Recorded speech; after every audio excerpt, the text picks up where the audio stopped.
Today I'm going to show you a way of finding the best watch for your wrist. Let's get into it! Yes, and welcome to the Mad Watch Collector Show. Now today I'm going to show you my favourite watches I own and have reviewed for my wrist, which is 6.5 inches. God knows I've tried to exercise it to build it up. There is one dimension or specification I look at first can change your decision thinking the watch is too small or too big and disregarding it. So no matter what your wrist size is, I think today's going to be very interesting. You're going to learn something. Hopefully. You are going to be surprised at just how wearable some big watches could be. But before we go any further, we have to talk about today's paid partner of the video, BetterHelp. Now, over the last 4 years of being on YouTube, one of the best things to have come out of it is, well, meeting you, the fantastic watch community. Whether it's chatting online or seeing you face to face at one of the watch shows around the country. I'm proud of the fact I've been able to take viewers away 10, 20 minutes away from a possible mental, physical or family issue. One thing I've learned being on this planet a few years is it's important to talk to people, especially when we need a little extra help. The truth is, you don't need to have a clinical mental health issue like depression or anxiety to benefit from therapy. BetterHelp is on a mission to make starting therapy easier so you can get the help you need and take those steps to improve your mental health. One of the best features of BetterHelp though is that if the first therapist you choose doesn't feel like the best fit, you can easily switch to another one until you find the right person you have that connection with. If you are struggling and feel that a therapy session would benefit you, click the link in the description below and get 10% off your first therapy session. Use BetterHelp and get your sales back on track.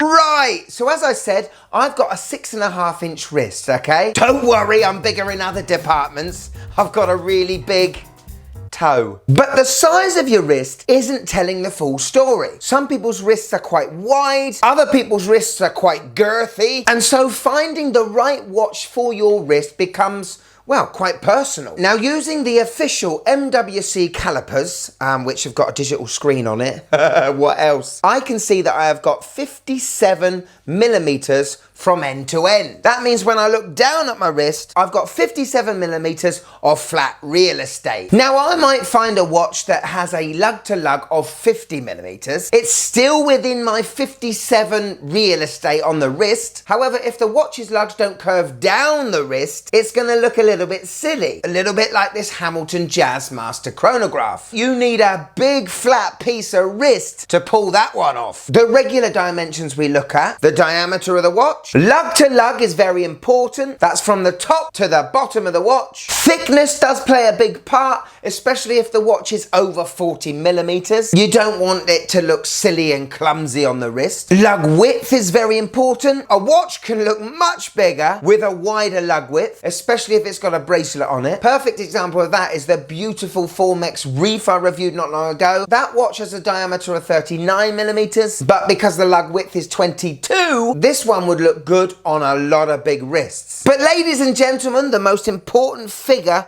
or dimension I need to see before purchasing a watch is the dial size. Now for me, I'm looking for a dial size under 30 millimeters. And it doesn't matter how big the watch is, if I can find a dial size that is around 26 to 30 millimeters in diameter, this thing is gonna fit me. Now let me show you two examples of big watches on paper, but not on wrist. First of all, my beautiful Landshark. This is a Seiko 5 sports watch that is discontinued now. You can still buy them new. I think Creation Watches is a good place to go to buy one. Also, Joma Shop might have one. This watch is superb looking to me. And at first, I've got to admit, yeah, I was scared about the size. The case is 42 millimeters in diameter, but take a look at that dial. We have the mineral crystal. The diameter is 30 millimeters. But then we have a sloping inner rotating compass bezel. And by the time you get to the dial, it's only 25 millimeters. So remember that. This watch is 42 millimeters. But let's compare it to my recent acquisition, the Rolex 14270. This is a 36 millimeter Explorer. It's tiny compared to the Landshark. But believe it or not, the dial size on the Explorer is 1 millimeter bigger than the land shark. Crazy, eh? So you've got people that would dismiss a 36 millimeter watch and rather go with a 42 millimeter watch. However, the 36 millimeter watch has a bigger dial. Another recent acquisition of mine, crikey, I got stopped buying watches. This is an absolute beauty though. My Landmaster. Oh, another Seiko. This again has a diameter of 42 millimeters. And yes, it looks big at first because there's a lot of titanium going. Titanium makes this watch a little bit lighter, 30% lighter than stainless steel. Where the sapphire glass starts is 27 millimeters. The size of the dial is 25 millimeters in diameter. 1 millimeter smaller than my 36 millimeter Explorer dial. Another big watch at first sight, the Doxa 300 Sub. Again, a 42 millimeter diameter watch. The bezel size is 38 millimeters, which makes the watch look a little bit smaller. There's no sloping reholt to this watch. The dial size is just over 27 millimeters, but because of that dome sapphire glass, it looks even smaller. Now, if we take a look at my favorite release of 2024, the Vertex M36, the size of it, well, the clue's in the title. This is a 36 millimeter diameter case, lovely 6 millimeter crown. The dial size on this is 29 millimeters, which is the biggest dial I've shown you so far. But this is another reason why I like dive watches. It doesn't matter if the watch is over 40 millimeters, if you've got a nice chunky bezel, which will shrink down the dial, then you have a sloping rehaut or chapter ring, like my Royal Navy CWC diver. Again, a 42 millimeter cased watch with a 26 millimeter diameter dial. Now, the problem comes, for me anyway, when you have a watch, doesn't matter what the size is, where it doesn't have much of a bezel. Case in point, pilot's watches. Now here we have the Hamilton khaki field aviation watch, the Cooper from the movie Interstellar. This is an awesome watch. I think it's a 41 or a 42 millimeter case, but because we don't have much bezel going on and no sloping reholt, the dial is huge to my eyes. Well over 35 millimeters, and it just looks too big on my wrist. And a reason why you don't see many pilot's watches in my collection. Skin divers I have a problem with, because the look of a skin diver, they have a very thin bezel, which means the dial is bigger. Hopefully I've proved to you today, don't judge a watch by its cover picture or its case diameter. I own some awesome watches that I know small wristers wouldn't dare touch, like one of my favorites, the SNJ025, commonly known as the Seiko Ani. Big old tuna case on that mother. Very short lugs though, which keeps the lug to lug well under 50 millimeters, but check out how small the dial is. Well under 30 millimeters, and for me, looks spot on. Now, another breed of watches small wristers tend to, shy away from are G-Shocks. But listen, don't be scared. You can own one and it won't look silly. The GWM5610U. This is a 43 millimeter in diameter watch. Too big! No, wait.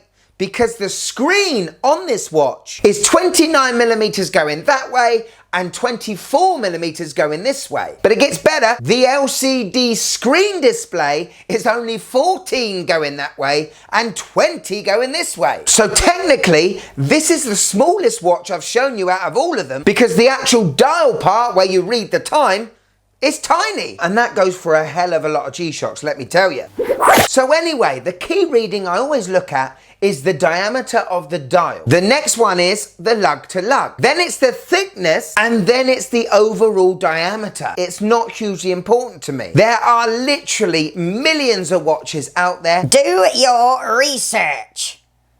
Hopefully what this show has done is open your eyes to maybe a new dimension. Dial dimension. But maybe got you less scared about looking at a watch that's over 40 millimeters. Or for you big wristers, a watch that's under 40mm. If the dial size is still over 30mm, it's still gonna look good on you. The holy grail for me, dimensions-wise, comes in the Tudor Black Bay 58. 39mm in diameter, 27 dial, 47 lug to lug, 20 lug width, 11 thick, beautiful tapering bracelet from 20mm to 16. That is the holy grail for me. The dive watch that perfectly fits my wrist. It could be completely different for you. But next time you go to town and have a look in an AD, don't be scared of a big watch at first, because it may turn into your favorite watch you own. Thank you so much for watching till the end of this show. Much appreciated. If you want a bit more of the Mad Watch Collector, click there and join. But if I've got you for a few more minutes, why don't you click this one? This is sensational. You will love it. One of my favorites because, well, this one's got me in it. They all have, but still. Go on, click it. Oh, I never showed you my Seiko Navigator timer. Look at that watch. Oh, I haven't got time. Go on, click it. Click. Oh, click it.